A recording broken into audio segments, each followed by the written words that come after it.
اسلام آباد سے آپ کو بتاتے چلے، بیورو چیف ملک کی رپورٹ کے مطابق وفاقی حکومت نے جمعے کو دفاعی بجٹ میں تقریباً 16% اضافے کی تجویز پیش کی، کیونکہ پاکستان کو اندرونی اور بیرونی سلامتی کے چیلنجز کا سامنا ہے۔ بجٹ دستاویز سے پتہ چلتا ہے کہ 2023 اور 24 کے لیے دفاعی اخراجات 1804 بلین روپے ہوں گے، جبکہ 1591 بلین روپے کی نظر ثانی شدہ دفاعی اخراجات کے مقابلے میں سبکدوش ہونے والے مالی سال کے لیے مختص کیے گئے تھے۔ مبصرین کا خیال ہے کہ گزشتہ سال ریکارڈ مہنگائی اور ڈالر کے مقابلے روپے کی قدر میں کمی کے پیش نظر 15.7% اضافہ جائز ہے۔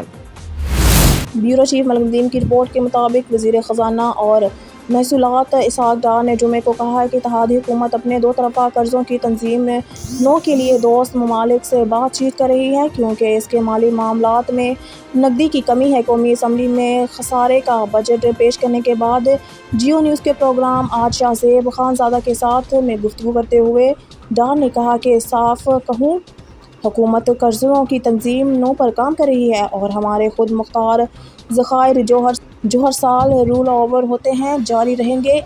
اندر گھمایا جا رہا ہے مستقبل۔ فن من ڈار نے کہا ہے کہ وہ بال کٹوانے کے استعمال کے خلاف ہیں، کیونکہ کسی کو یہ بتانا شرمناک ہے کہ ہم نے 100 ارب روپے نہیں دے سکے جو ہم پر واجب ہیں۔ اگر ہم نے رقم ادھار لی ہے تو ہمیں اسے واپس کر دینا چاہیے۔ انہوں نے مزید کہا کہ تنظیم نو کچھ برا نہیں تھا۔ انہوں نے کہا کہ ملک اپنے نقد و بہاؤ کو بہتر بنائے گا اگر وہ اپنے مفاد کو پورا کرنے کے قابل ہو جائیں اور اصل ادائیگیوں کو روک سکے۔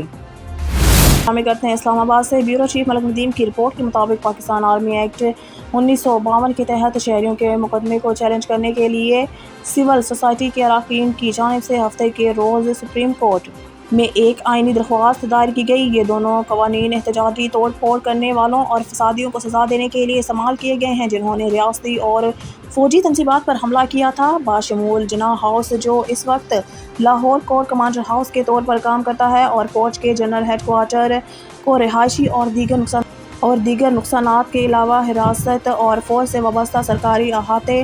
9 اور 10 مئی کو ایڈوکیٹ فیصل صدیقی کے توسط سے دائر کی گئی درخواست میں قانون کے کچھ سوالات اٹھائے گئے ہیں جو اسے بنیادی حقوق کے نفاذ کے لیے اہم سمجھتے ہیں۔ بیورو چیف ملک کی رپورٹ کے مطابق S S P investigation Zunaira Azfar نے راولپنڈی پولیس کے تفتیشی افسران کو تفتیش کے اخراجات کی مد میں 28 لاکھ روپے سے زائد کی رقم بذریعہ کراس چیک دی۔ تفتیشی فنڈز کی بروقت ادائیگی کا مقصد تفتیش کے معیار کو بہتر اور شفاف بنانا اور تفتیش میں درپیش مالی مسائل کا حل ہے۔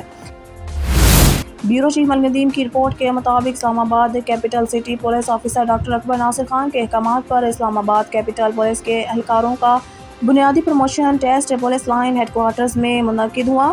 S S P law and order Gulfam Nasir کی سربراہی میں پرنسپل کیپٹن پولیس کالج اور دیگر افسران پر مشتمل بورڈ نے امتحان کی مکمل نگرانی کی۔ سی پی او لا اینڈ آرڈر شاکر حسین داوڑ کی زیر نگرانی امتحان کے لیے باقاعدہ بورڈ تشکیل دیا گیا ہے، جو شفافیت کو برقرار رکھتے ہوئے امتحان سے متعلقہ تمام امور سر انجام دے گا۔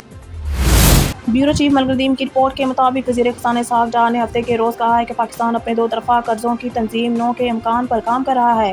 قطع نظر اس کے علاوہ اپنا آئی ایم ایف جائزہ کامیابی سے مکمل کر لیتا ہے، لیکن اس بات کا اعادہ کیا کہ وہ پیرس کلب کے قومی قرض دہندگان سے رجوع نہیں کرے گا اور نہ ہی بال کٹوانے کی کوشش کرے گا۔ ہم دیکھیں گے کہ معاملات کیسے چلتے ہیں۔ ڈار نے 2023-24 کے مالی سال کا بجٹ جاری کرنے کے ایک دن بعد صحافیوں کو بتایا کہ اس بات کا حوالہ دیتے ہوئے آیا قرضوں کی تنظیم نو کی جائے یا دوبارہ پروفائل کی جائے، کیونکہ پاکستان آئی ایم ایف سے اپنے رکے ہوئے بیل آؤٹ فنڈز کی بارے میں بات کرتا رہتا ہے۔ ڈار نے کہا کہ دونوں صورتوں میں ہم دو طرفہ قرض دہندگان سے بات کریں گے۔ وزیر نے برقرار رکھا کہ ملک سے معاشی کمزوری پر کامیابی سے قابو پا لیا ہے، جس کے نتیجے میں کسی بھی مزید کمی کو روک دیا گیا ہے۔